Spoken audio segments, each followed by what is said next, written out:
Hey guys, it's Jenny B. So I know I haven't done a live in a while and it was kind of a bad time to be silent, but I actually lost my voice, and everybody who asked if it was laryngitis, it's not in connection now. Okay, I'm trying this in my laundry room because there's a window. So yeah, everyone who asked if I was sick with like a cold or COVID, I'm not. I have a thyroid thing going on that is affecting the strain in my throat and causing all these other weird problems, and I have to get a blood test, and I finally got a doctor's appointment, so I'm feeling a little bit more okay, because there's a lot of problems right now with healthcare and jobs and workers, and I understand what's going on out there in the world, but if you're sick, you still need to take care of yourself. So yeah, a lot of things have been happening. So everyone who's asking like, are you okay? I'm okay, but I wasn't okay. And during all this time when all of the racism and rioting and everything got really I don't really know how to talk about this, because like 5 years ago when I started this whole thing and started doing lives on Facebook, when I started modeling, I made a post about racism and I just started crying hysterically. And I don't know where that live is. It's somewhere in the archives of Facebook. But it bothers me so much, and I lost my voice when everybody was speaking out, and I was like, oh no. And I'm going to try to speak low. I know I speak loud and I talk fast, and it's not good for my voice. And I'm not trying to stress, but I wanted to tell a story that, thank you, that does play, I've experienced racism on other ends, not to me, but to friends. And I wanted to tell a story that made sense to me, and how, just give a little bit of wisdom as to how we can help. So my best friend, a few years ago, he moved, so we lost touch. We still say happy birthday to each other every year because we just have a weird joke about our birthdays and missing birthdays and stuff like that. But my friend, it was black. I have a lot of black friends and Spanish friends and all kinds of friends. It doesn't matter what skin color you are. The point of this is, I feel like everyone's really scared to talk about this, and I'm scared to talk about this because I'm a little white Jewish girl from New Jersey, and Jews have been enslaved. My family survived the Holocaust, and like, I don't know why I feel so scared to talk about this, but I don't want to cause more divisiveness. I think the main reason I'm scared to talk about this is because I hate that I'm seeing things online that are causing more hate, and I don't hate. Like, I try, even if I don't like someone, I don't like someone. You're allowed to have your opinions, but I don't hate anybody, and all the hate that I'm seeing spread around is killing me. And when everybody put up posts about like just the black square, I put up a post with a picture of Martin Luther King Jr. that says, darkness cannot drive out darkness, only light can do that. Hate cannot drive out hate, only love can do that. Because I believe that so strongly with every piece of my heart. I believe that we can't, it might seem like things change from riots, but it depends on how many people are getting hurt. Like, things will change if you protest and stand out, but if the protests don't stay peaceful, people get hurt, and they often do get hurt, and that's not helping anyone. That's hurting innocent people. And it doesn't matter what color they are, and it doesn't matter what they're doing, because some people have gotten hurt just coming out of work and just like getting a sandwich. There's people who've been reporting the news who got hurt. There's old people who've gotten hurt, and like, haven't old people gotten hurt enough? How many people have died from COVID recently? And even if you don't understand the virus, or no one does, it doesn't matter. It doesn't matter. Hurting is not going to do anything. Only love can knock out hate. And sorry, I'm not going to answer too much today. I really have to say this because I made a promise to myself this year that I would focus on growth, focus on my health, focus on myself. And then all of this happened, and I felt completely voiceless because I actually lost my voice. At the same time as I really wanted to say something, and I have this big following, and I have to say something. I have to. But I didn't want to pick people apart. I don't want to say that you are this way and I'm this way. We're all together on this crazy planet. Do you know how rare it is that you're even born? It's like it's a miracle that you're even here. And if my grandparents didn't stop listening to the distractions and focus on their life in the Holocaust, I wouldn't be here. My grandma's 98, she's still alive, and my grandfather passed a few years ago. But this is what we come from.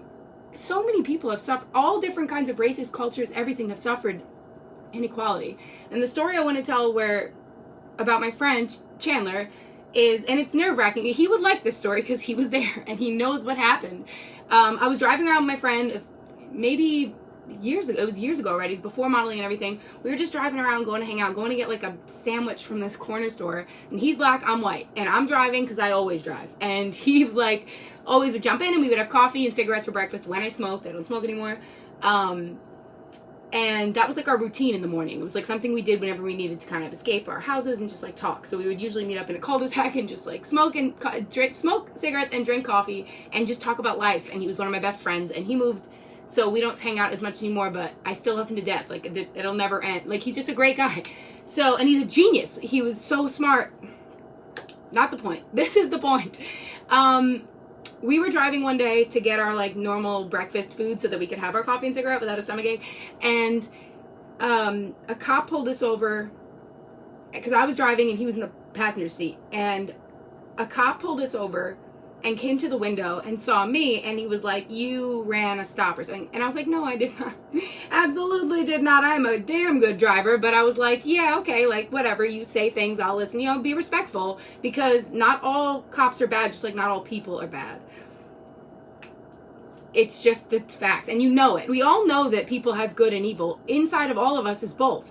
We know this. We know this about ourselves, so keep listening. So a cop pulled me over and he started to tell me stuff that like I didn't do, and I was like, no. And then Chandler was like, he went back to go check my license, and Chandler was like, "Be prepared." And I was like, "What are you talking about?" And he was just like, he knew that I was naive. He knew that I didn't think of him that way. He knew that I didn't see him as black or white. I just saw him as my best friend and I loved him to death. So he knew that I didn't know what was happening next, and I didn't know. I had no idea. I was like, "What are you talking about?" I'll just tell him, you know, if I get a ticket, I get a ticket. And he's like, "No, something else is going to happen." And then two cop cars come up. After one already pulled up, he took a really long time checking my ID, which doesn't take long. I don't get a lot of tickets. I'm a good driver. And two other cop cars speed up behind him, and there's 3 cop cars in total for this traffic offense that may or may not have actually even happened. And I actually don't remember if there was anything I actually did to cause the attention or if he just was bored and picked us up. Which is, yeah, there's too much authority, and sometimes, and they're bored, and especially in my town, like, they don't have anything to do, so they'll just pull you over for stupid things, and this is where problems occur a lot of the time. Especially, whatever. So, okay. So, 3 cars pull, and I'm like, "What's happening? Like, I don't have drugs in the car. Like, what's happening?" Like, I was so nervous. I was like, "Why are 3 cops here?" And he's like, "When they come to the car, just be calm." And I start to, like, put it together that he thinks this is about him, and I'm like, instantly not okay with that. So the cops come over, and he was right. They pull me out of the car, and they pull him out of the car, and they tell him to wait, like he's a dog.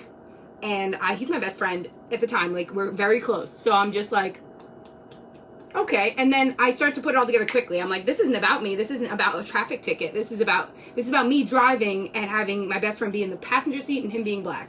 So, and I didn't think that racism was still, it just, at the time, this was like 10 years ago. I'm 29 now. I was younger when we were friends. I didn't think that anyone could be so fucking stupid. And cruel. I don't believe that myself, so it was hard for me to see. So, they took me out of the car and pulled me, like, far away from him because they didn't want to offend him, even though he was already offended, and I was offended. And I started to put it together very quickly that I'm like, all right, this isn't about this stop sign or whatever you're saying it is. And the cops, like, pull me over and they're like, "So, are you okay?" And I was like, "Yeah, I mean, I'm a little nervous. I think I did something wrong, and, like, you're about to give me a ticket, but just give me a ticket. Like, why'd you pull me out of the car?" Because they don't need to pull you out of the car unless you've done something really wrong, like if you're drunk driving or something. Like, there was nothing like that. It was a morning on the way to the deli to get a sandwich. So I was like, what's going on? And the cop was just like, "Calm down," like, already treating me like something's really wrong, and he's making me more nervous. And Chandler's just, like, shaking his head in the corner because he knows what's going on and I don't, and they're just telling him to, like, not speak. And they're asking him, like, what we're doing, and he's like, "We're going to get a sandwich." And so they asked me, they're like, "Is this true? What are you doing?" I was like, "Going to get a sandwich." And then they asked him, and it was like they had to know that we were both telling the truth, like we were on some heist because we were going to get a sandwich. And the cop asked me, you know, "Are you okay?" And then I was like, "What are you talking about?" And he was like, "Is he hurting you, or are you safe?" It was my car. I was driving. He was the passenger. I was taking him to get a sandwich with me because I wanted a sandwich. So, and so did he, because every morning we had cigarettes and coffee. We used to call it cigarettes and coffee. It was like our thing. So So immediately I put together how racist this is and why there's 3 cops behind me. And I taught the cops a lesson that day because I don't take any of that shit. So, and I don't know why I was so scared to talk about this. I couldn't figure out what I wanted to say, but I looked at the cop and the one who pulled me over to the side, and I was like, is that why there's 3 cop cars here? Because you think that he's hurting me? Because my best friend, I'm driving around the car in the early morning to go get a sandwich, you think we're up to no good? Or you think he's up to no good? Or you think he's trying to hurt me? He's my best friend, and that's... Whatever I said, it made him realize how silly he was being, how cruel, how ignorant he was being. Because I just, like, in the moment, sometimes when you know your heart is in the right place and someone else is in the wrong, you don't have to be rude. You just have to be logical. You just have to tell them. And I get very emotional, so it could have gotten bad, especially if I was hungry. My God. And I was hungry, but, like, I kept my cool because I wasn't cool about it, but I kept respect for the officer because it made him realize that what he was doing was wrong. And what he was doing was wrong. And he realized it right away. Like, it took him a while of asking me questions. And then when I realized what he was doing, I was like, that's my best friend. We're just going to get a sandwich. None of us have done anything wrong. And there's no reason for you to keep us here. And of course I'm safe with him. He's my best friend. He watches out for me. And I watch out for him. That's what friends do. So, like, shame on you. I was basically like the cop's mother for a second. The Jewish mother. Guilt. And I learned this from my mother. So, and my grandmother. Like, it's treating people with hate will only spread more hate.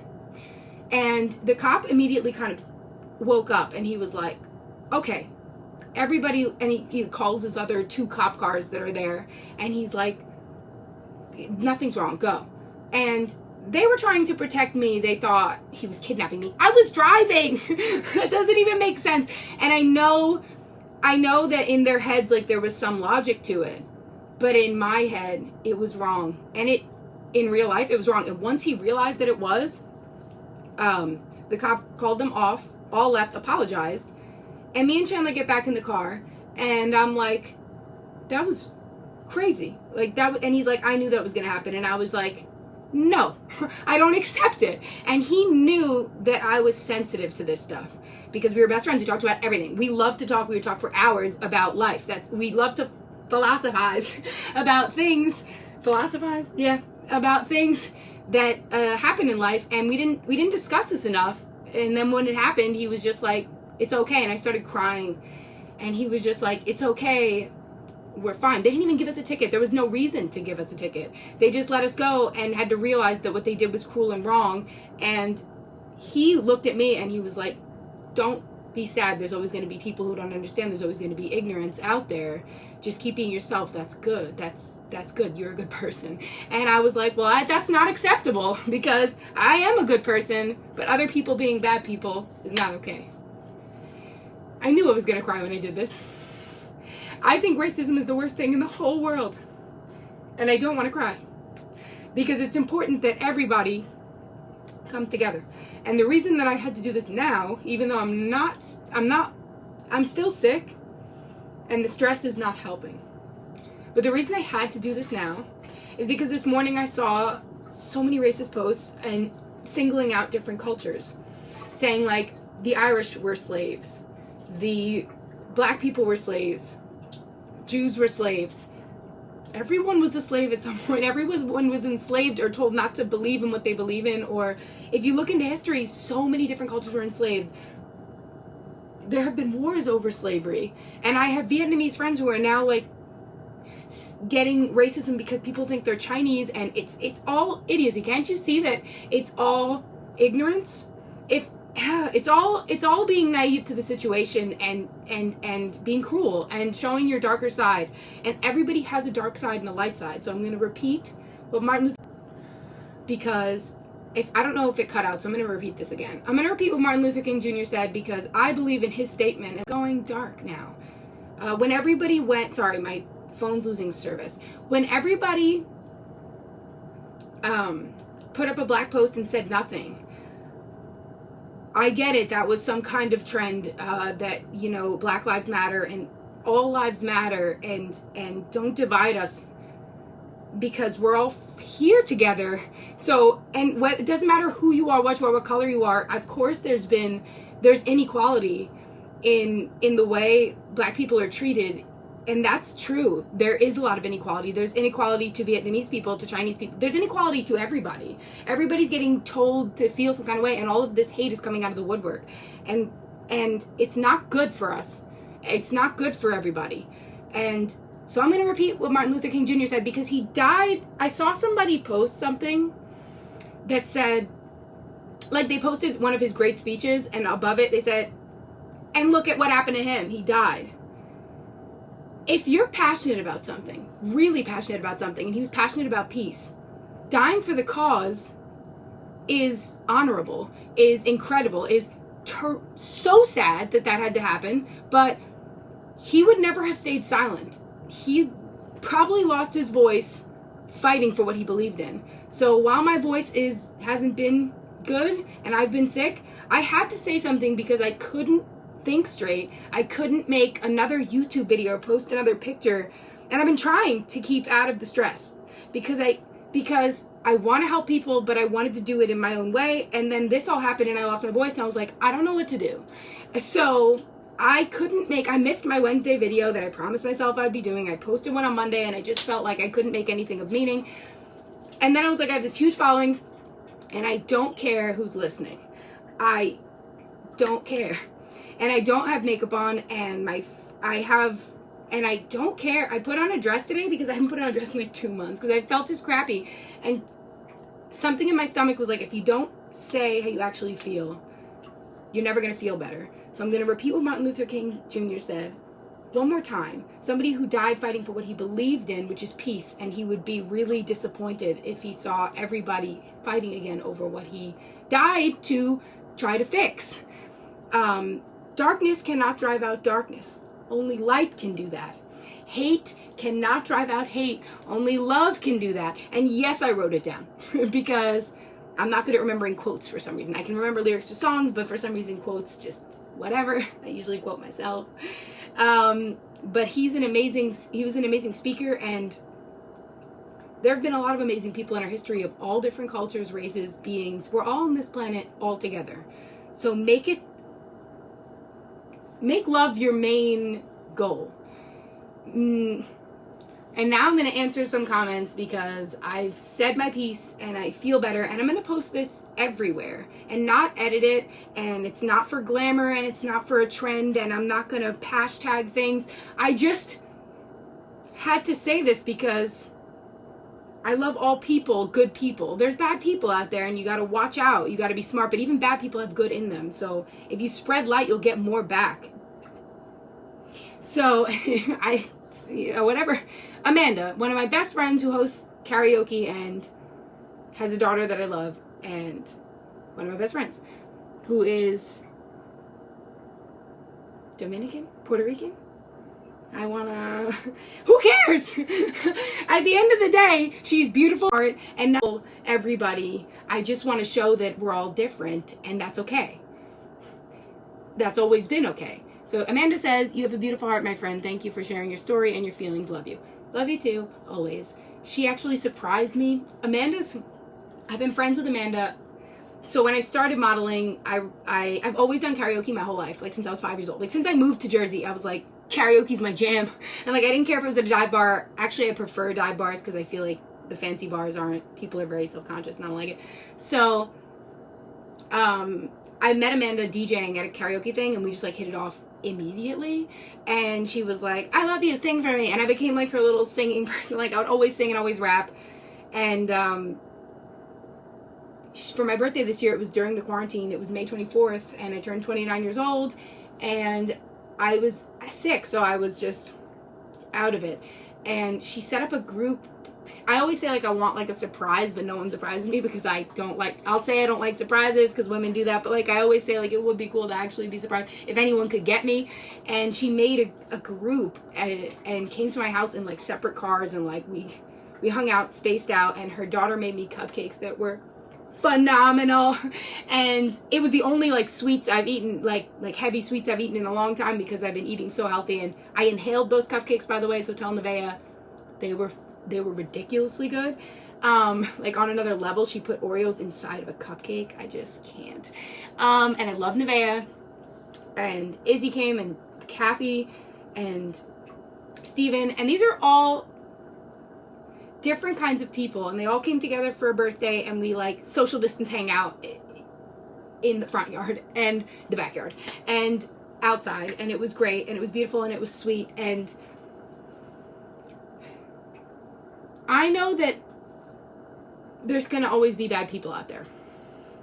I'm kind of naive to that too, because I believe there's good in everyone. I've even dated people that I knew were kind of assholes, or just they had a lot of darkness more than light, like they let that prevail, and I've dated them because I thought, like, I found the good in them and I loved it so much. So I was like, ooh, let me hold on to this little spark of good, even if it wasn't what they focused on. And even the bad guys I've dated have taught me so much about my life. And all my friends, the ones who dropped me, the ones who left, the ones who, when I got sick, they weren't around, and the ones who are, everybody will teach you a lesson that you need in this life. Everybody that you pass through is going to teach you a lesson. Michael, never stop being who you are. Yeah. It's being weird. It's important to society, whether people realize it or not. You're needed in this world. Michael, thank you. And I hope you're feeling better. Oh yeah, so my face is also totally messed up. That's why I've been avoiding doing lives, on top of not having much of a voice to do them. It sounds like I do, but after talking for like 10 minutes, I start to get this rasp and pain in my throat because I have a thyroid problem. And I just saw someone drive by with a mask on. The world is having so many problems. Adding hate to it is the stupidest thing that we could do. And I don't think there are any stupid questions. Like when people are like, this is a stupid question, like, no. It's only stupid if you mean it in a nasty way. No questions are stupid. Ask questions, do your research, ask people about things. It's okay, and ask for help when you need it. That's something I'm learning the biggest lesson about while being sick, is like, I don't like to ask for help. It's actually hard for me sometimes to get the words out. I always want to like be in control of things. It's okay to ask for help. And sometimes when you're down, that's the best thing you can do. And Isabel, check out her blog, Everything MPL. Pretty sure that's the right name. She writes and checked on me, and she came to my birthday too with Amanda, and good people are everywhere and trying to spread love and light. And I was sick, so I was so in my own head and just home and being like, I can't work, I can't do anything, my face is ruined, my body's ruined, my stomach's ruined, everything, my thyroid is like killing me. But I have a blood test appointment soon. I had to fight for that. Fight for what's important. Fight for your health, your wealth, your happiness. That's what they wish you when you grow up as a Jew. You get, on all of your cards, you get to 120 to health, wealth, and happiness. Meaning, I hope you live till 120, which none of us actually want to live till 120, but it's just like live a long, prosperous life. I was so happy to do that for you. We all were. Yeah, that was an amazing birthday gift. I can't thank you enough. And I write in my little book that you got me, and I love it. I love journals. Maybe I'll make a journal and sell it, because I keep thinking of things I want to like actually give back to the world that can help people, and I think like little journals make me really happy. So like I'm trying to figure out a way to make something that I actually believe in, because there's been a lot of downtime to think about work and what I really want to do, and modeling was an adventure, and it's crazy, and I could do it forever. I believe that you can model at any age, and I can believe you can model for different things. When you're 80, when I'm 80, I want to model with like full wrinkles. Like this is, I love that idea. But in the downtime, I've been thinking like, what are the things I want to give back to the world that can help them? And so I've been focusing on some of the things that have helped me, and it's been friends and little reminders that you're loved, and being grateful for what you have, and even what you don't have. Everything. Just being grateful for life. Every day when you wake up, being grateful for your breath. And so many people think that's like cliche, and they'll message me like, oh, are you on some kind of health kick? And it's like, yeah, my life, matters. And all lives matter. And I'm gonna, everybody. And yes, there's inequality in so many races, cultures, politics. All lives matter.